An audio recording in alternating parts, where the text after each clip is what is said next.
आज के इस वीडियो में शाहजहां और औरंगजेब से रिलेटेड इंपॉर्टेंट क्वेश्चन की प्रैक्टिस हम लोग करेंगे। कल की क्लास में हम लोगों ने अकबर और जहांगीर से संबंधित इंपॉर्टेंट क्वेश्चन की प्रैक्टिस किया था। आपको इस वीडियो का लिंक डिस्क्रिप्शन बॉक्स में मिल जाएगा, आप वहां से इस क्लास को देख सकते हैं। अभी तक हम लोगों ने मध्यकालीन भारत में कौन कौन से टॉपिक कंप्लीट कर लिए? भारत पर मुस्लिम आक्रमण, दिल्ली सल्तनत, गुलाम वंश, खिलजी वंश और तुगलक वंश, सैयद और लोदी वंश। इसके साथ ही प्रांतीय राजवंश में विजयनगर साम्राज्य, बहमनी साम्राज्य, भक्ति एवं सूफी आंदोलन और अपना ये मुगल कालीन साम्राज्य चल रहा है, जिसमें आज अपना ये टॉपिक है शाहजहां और औरंगजेब। ये प्रैक्टिस सेट इंपॉर्टेंट किसके लिए है? एलटी ग्रेड एग्जाम के लिए, जो अपना कॉमन पेपर है वो आपका प्रिपेयर हो रहा है। साथ ही और भी कम्पिटेटिव एग्जाम जिसमें आपकी history, geography, environment, ecology, science tech आती है, आपका ये सब भी रिवीजन होता जा रहा है। यूपीपीसीएस का प्रीलिम्स होने वाला है, आरओ का मेंस होगा, तो आपका सब कुछ रिवाइज हो जाएगा। हेलो एवरीवन, आई होप आप सभी लोग अच्छे होंगे, आपकी स्टडी भी अच्छी चल रही होगी। स्वागत है आपका आपके अपने YouTube channel new education wire पर। चलते हैं हम अपने क्वेश्चन नंबर 1 पर। क्वेश्चन नंबर 1 है, युवराज खुर्रम ने किस वर्ष शाहजहां की उपाधि प्राप्त की थी? और ऑप्शन है 1614 ईस्वी, 1615 ईस्वी, 1616 ईस्वी या फिर 1617 ईस्वी। और इस क्वेश्चन को अटेम्प्ट करने के लिए आपको दिया जा रहा है टाइमर, 10 सेकंड का टाइम आपके पास है। अब आप लोग क्वेश्चन को अटेम्प्ट करिए।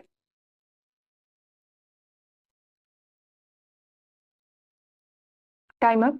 इस क्वेश्चन का राइट आंसर है ऑप्शन नंबर डी, 1617 ईस्वी। और शाहजहां की उपाधि दिया किसने था? तो इनके पिता जहांगीर ने। क्यों दिया था? क्योंकि इन्हीं के नेतृत्व में मुगल सेना ने दक्कन में विजय प्राप्त किया था। ठीक है, इसी के उपलक्ष्य में इन्हें शाहजहां की उपाधि दी गई। क्वेश्चन नंबर 2, निम्नलिखित बादशाहों में से किसकी सेना में सर्वाधिक हिंदू सेनापति थे? और ऑप्शन है बाबर, अकबर, जहांगीर या फिर औरंगजेब। टाइमर आपको दिया जाता है, 10 सेकंड का टाइम है। क्वेश्चन आप लोग अटेम्प्ट करिए।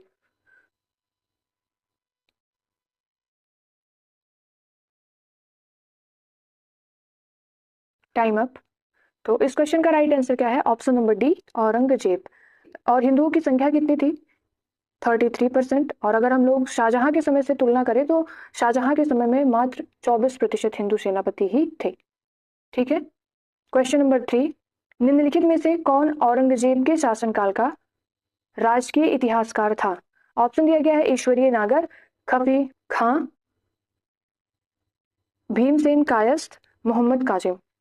और आपको दिया जाता है इसके लिए टाइमर। क्वेश्चन को अटेम्प्ट करिए।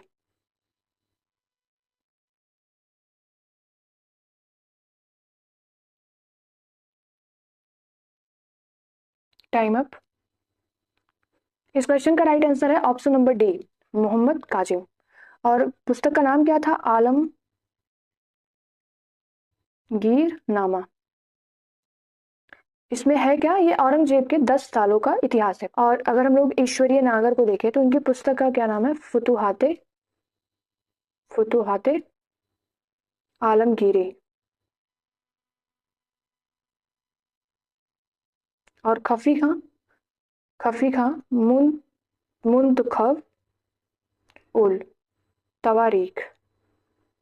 और इसकी रचना, ये किताब जो है, खफी खान ने गुप्त रूप से लिखा था। क्यों? क्योंकि औरंगजेब जो ये इतिहास लेखन के विरुद्ध था, इसलिए इन्हें इस पुस्तक को गुप्त रूप से लिखना पड़ा। ठीक है, इस प्रकार से क्वेश्चन नंबर 3 को हम लोग कंप्लीट करते हैं। चलते हैं क्वेश्चन नंबर 4 पर। क्वेश्चन नंबर 4 है, शाहजहां के काल में दक्कन की भूमिगत व्यवस्था में महत्वपूर्ण सुधार करने वाला अमीर कौन था? आप लोग ऑप्शन को खुद से रीड करिए, इससे ज्यादा सही रहेगा। और आपको दिया गया है टाइमर, क्वेश्चन को अटेम्प्ट करिए।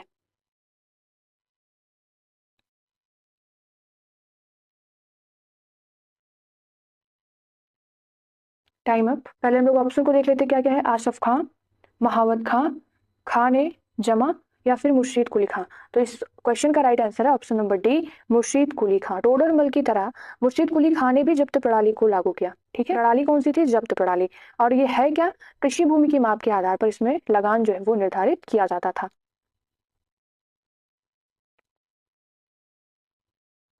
ठीक है। क्वेश्चन नंबर 5, औरंगजेब ने किसको साहिबाद उज जमानी की उपाधि प्राप्त की? ऑप्शन है शाइस्ता खान, अमीन खान, रोशन आरा या फिर जहां आरा। और टाइमर आपका स्टार्ट है, अटेम्प्ट करिए। और यहाँ रहेगा उज, शाहिबाद उज जमानी। Time up. आई होप आप लोग क्वेश्चन को अटेम्प्ट किए होंगे और आप रिवीजन करके आएंगे तो आपको और ज़्यादा मजा आएगा इस तरीके से प्रैक्टिस सेट लगाने में, क्योंकि तब आप पहले से सारी चीज़ों को रिवाइज करके आए हैं और आप इस तरीके से प्रैक्टिस कर ले रहे हैं तो सारी चीज़ें आपकी क्लियर हो जा रही है। तो इस प्रकार से इस क्वेश्चन का राइट आंसर क्या है? ऑप्शन नंबर डी, जहां आरा। कौन थी जहां आरा? औरंगजेब की बड़ी बहन, साथ ही शाहजहां और मुमताज महल की सबसे बड़ी बेटी। ठीक है। क्वेश्चन नंबर 6, औरंगजेब ने दक्षिण में किन दो राज्यों को विजिट किया? और ये ऑप्शन दिए गए हैं, अहमदनगर एवं बीजापुर, या फिर गोलकुंडा एवं अहमदनगर, या बीजापुर एवं गोलकुंडा, या फिर गोलकुंडा एवं अहमदनगर। और टाइमर आपका स्टार्ट है, अटेम्प्ट करिए आप लोग।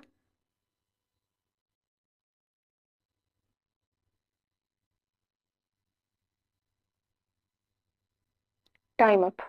तो इस क्वेश्चन का राइट आंसर क्या हो जाएगा? ऑप्शन नंबर सी, बीजापुर एवं गोलकुंडा। ठीक है।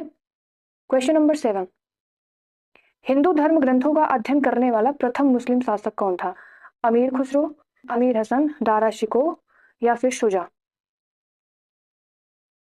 आपको दे दिया गया है टाइमर, अटेम्प्ट करिए क्वेश्चन।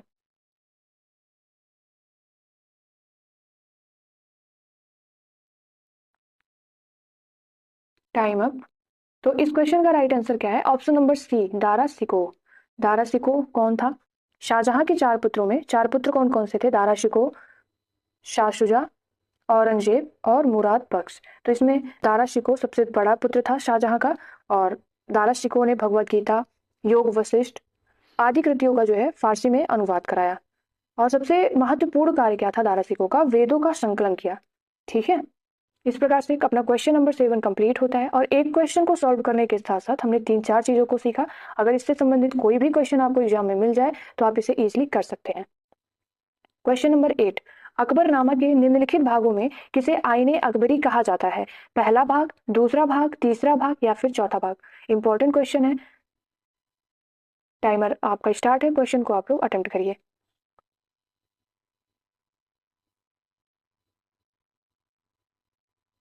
Time up. इस क्वेश्चन का राइट आंसर क्या है? ऑप्शन नंबर सी, तीसरा भाग। अकबरनामा कृति किसकी है? ये अबू फजल की कृति है। ठीक है। और इसे 3 जिल्दों में डिवाइड किया गया। पहला क्या है? पहला खंड, इसमें अकबर के पूर्वजों से संबंधित चीजों को बताया गया है। और दूसरा खंड क्या है? इसमें अकबर के शासनकाल से संबंधित चीजों को बताया गया, जैसे सैन्य अभियान हो गया, सैन्य अभियान और प्रशासनिक निर्णय। ठीक है। और तीसरा खंड अकबरनामा आईने अकबरी है, और इसमें मुगल साम्राज्य के प्रशासन, परंपराएं, सेना से संबंधित राजस्व प्रणाली आदि का विस्तृत वर्णन दिया गया है। ठीक है। और इस प्रकार से क्वेश्चन नंबर 8 भी अपना कंप्लीट होता है। और अब हम चलते हैं अपने क्वेश्चन नंबर 9 पर। क्वेश्चन नंबर 9 है कि मुगल शैली की चित्रकला की प्रकृति धर्मनिरपेक्ष और अभिजात वर्गीय है। और दूसरा है, मुगल चित्रकारों ने यहाँ पर चित्र भारतीय राष्ट्रीय जीवन का चित्रण किया है। मुगल सम्राट शाहजहां ने चित्रकला को हतोत्साहित किया। उपयुक्त कथनों में से कौन सत्य नहीं है? ऑप्शन है 1 और 2, 1 2 3, 2 3, या फिर 1 और 3। और टाइमर आपको दे दिया गया है, क्वेश्चन को अटेम्प्ट करिए। बड़ा क्वेश्चन दे करके आपको इसे स्किप नहीं करना है, अच्छे से समझिए। आप इसे अटेम्प्ट कर ले जाएंगे, क्योंकि हम लोगों ने अभी तक इतना प्रैक्टिस कर लिया है कि आपको ये सभी क्वेश्चन अब छोटे लगने लगे होंगे। और अब हम देखते हैं कि इसका राइट आंसर क्या है। इसका राइट आंसर हो जाएगा ऑप्शन नंबर, ये 2 और 3 गलत दिया गया है, ये सत्य नहीं है। राइट आंसर है ऑप्शन नंबर सी। बाकी ये जो पहला ऑप्शन दिया गया है कि मुगल शैली की चित्रकला की प्रकृति धर्मनिरपेक्ष और अभिजात वर्गीय, ये सही है।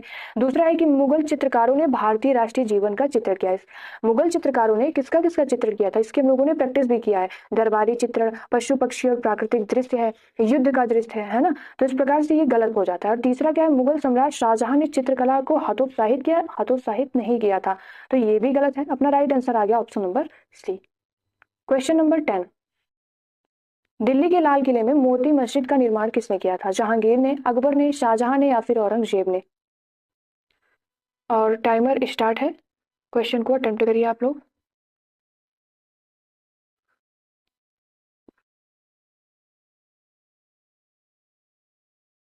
Time up.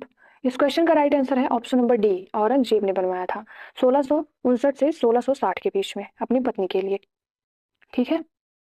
मुगल सम्राट औरंगजेब कौन सा वाद्य यंत्र बजाते थे? इजी क्वेश्चन है, अच्छे से आप लोग अटेम्प्ट करिए। सितार, वीणा, दोनों, या फिर इनमें से कोई नहीं। और आपको टाइमर दे दिया गया है। और इस प्रकार के छोटे क्वेश्चन को क्यों लिया जा रहा है अपने टेस्ट में, एक दो क्वेश्चन को, जिससे कि अगर इससे मिला करके कोई बड़ा क्वेश्चन आपको दिया जा रहा है तो फिर वो आपका गलत ना हो। हर तरीके से हमें अपनी प्रैक्टिस करनी है। Time up. तो इस क्वेश्चन का राइट आंसर क्या है? ऑप्शन नंबर वी, वीणा। ठीक है। क्वेश्चन नंबर 12, मुगल साम्राज्य में मीर बख्शी का कर्तव्य क्या था? किसानों से टैक्स वसूल करना, आय व्यय का लेखा करना, न्याय देना, या फिर भू राजस्व अधिकारियों का पर्यवेक्षण करना। और आपको टाइमर दे दिया गया है, क्वेश्चन को अच्छे से आप लोग अटेम्प्ट करिए।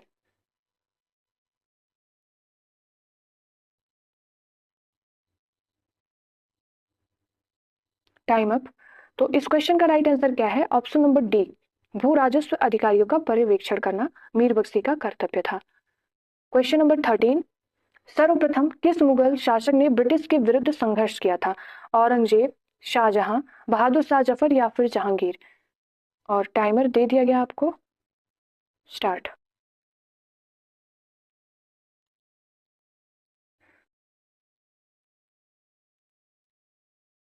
Time up. तो इस क्वेश्चन का राइट आंसर क्या है? Option number A, Aurangzeb. ठीक है। क्वेश्चन नंबर 14, किस मुगल शासक ने बनारस के संस्कृत और हिंदी के महान विद्वान कविंद्र आचार्य सरस्वती को राजकीय संरक्षण प्रदान किया था? हुमायूं, अकबर, जहांगीर, शाहजहां। टाइमर स्टार्ट है, अटेम्प्ट करिए आप लोग क्वेश्चन।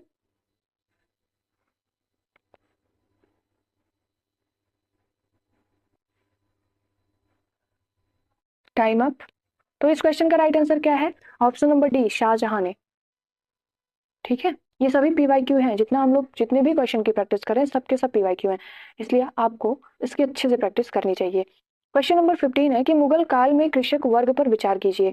खुद कास्ट, पाही कास्ट और मजारियन उपयुक्त में से कौन सा कृषक वर्ग से संबंधित है? ऑप्शन है केवल एक, केवल एक और दो, दो और तीन, एक, दो, तीन। और टाइमर स्टार्ट है आपका।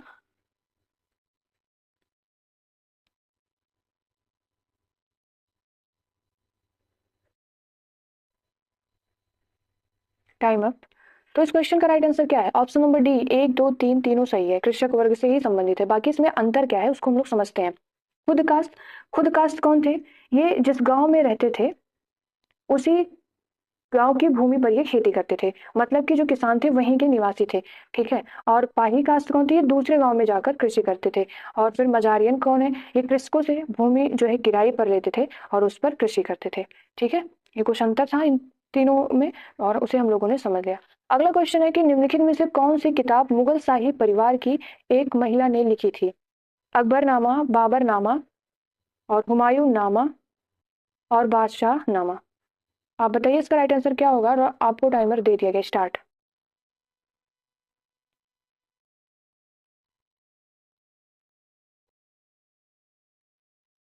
Time up.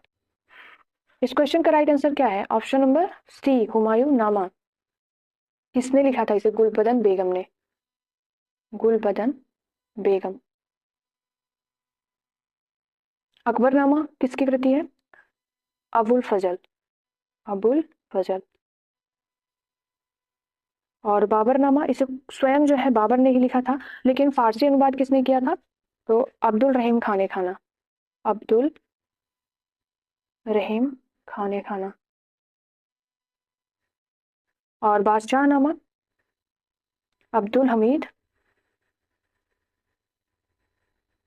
लाहौरी। और हम लोग इस प्रकार से 16 क्वेश्चन को कंप्लीट कर लेते हैं। आपको दिया जाता है रिवीजन के लिए 5 क्वेश्चन। आप लोग इसे अच्छे से पढ़िएगा क्वेश्चन को, और कमेंट बॉक्स में इसका आंसर जरूर बताइएगा। तो पहला क्वेश्चन आप लोग लिखिए।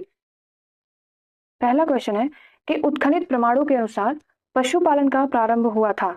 ऑप्शन है निचले पूर्व पाषाण काल में, और दूसरा ऑप्शन है मध्य पूर्व पाषाण काल में, तीसरा ऑप्शन है ऊपरी पूर्व पाषाण काल में, और चौथा ऑप्शन है मध्य पाषाण काल में। इसका राइट आंसर क्या होगा आप लोग कमेंट बॉक्स में जरूर बताइए। ठीक है। आई होप आपने क्वेश्चन अच्छे से अटेम्प्ट किया होगा। आपका स्कोर क्या रहा कमेंट बॉक्स में जरूर बताइए। पीडीएफ के लिए आप लोग टेलीग्राम को ज्वाइन कर लीजिए। यहाँ पर जो भी प्रैक्टिस सेट का पीडीएफ है ये आपको वहाँ पर प्रोवाइड कर दिया जाता है, जिससे कि आप उसका रिवीजन कर सके। आप लोग चैनल को सब्सक्राइब भी कर लीजिए। साथ ही वीडियो पसंद आई हो तो लाइक और शेयर भी करिए। बाकी मिलते हैं नेक्स्ट वीडियो में नए टॉपिक के साथ। और टॉपिक क्या रहेगा अपना उसको आप लोग लिख लीजिए और अच्छे से रिवीजन करके आइएगा, और कल की क्लास में हम लोग प्रैक्टिस करेंगे। उत्तर वर्ती मुगल। ठीक है, तो मिलते हैं नेक्स्ट वीडियो में नए टॉपिक के साथ। Thank you so much. जय हिंद।